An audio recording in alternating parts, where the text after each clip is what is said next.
केवल 5 मिनिट देखा हवा पाई 50 किलोमीटर जाइपारे।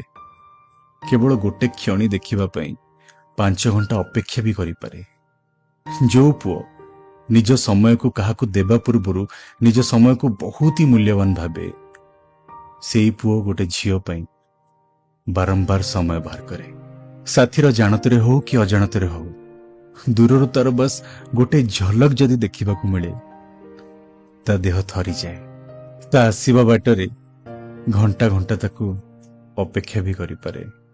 जनकू थरेरु 2 थर कॉल न करुथवा मनीष 30 थर कॉल काटिला परे भी आउ थरे कॉल करबाकू भी पछाएनी।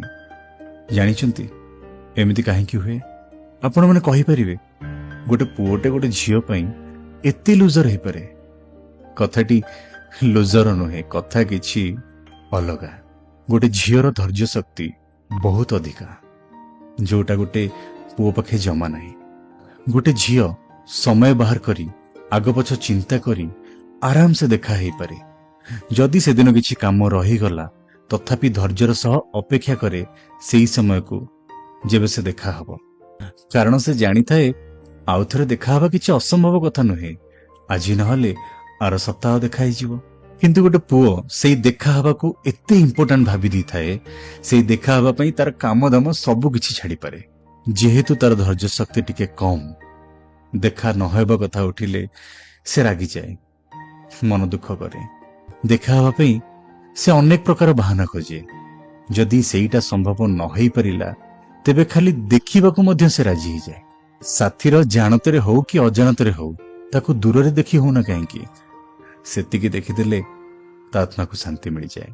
तेबे सबुटो अधिका की काकू भल पाई पारे? गोटे पुओ गोटे झियो को ना गोटे झियो गोटे पुओ को? देखंतु 5 आंगुठी समान नुहे कि 5टा मनीष मध्य समान नुहंती। आमे एमिति जमा भी कहि परिबानी जे गोटे पुओ गोटे झियो को भल पाए अधिका किंबा गोटे झियो गोटे पुओ को बेसी भल पाई पारे। आमे एठी कथा हे परिबा मेजॉरिटी रो, माने अधिकांश कोन हुए ना आमे गोटे झियो को एठी भूल प्रमाणित करि परिबा ना गोटे पुओ को भूल प्रमाणित करि परिबा। कारण एमिति बहुत झियो अछंती जे गोटे पुओ पई बहुत किछि करि परंती, आ एमिति बहुत पुओ मध्य अछंती गोटे झियो पई सब किछि छाडी परंती। किंतु मोर गोटे प्रश्न आपनकू कहिले, जदि गोटे साथी आ गोटे साथी की खाली देखा हवा को चाहे, खाली देखा हवा पई से केते हद तक जाई पारे, कोन कोन करि पारे?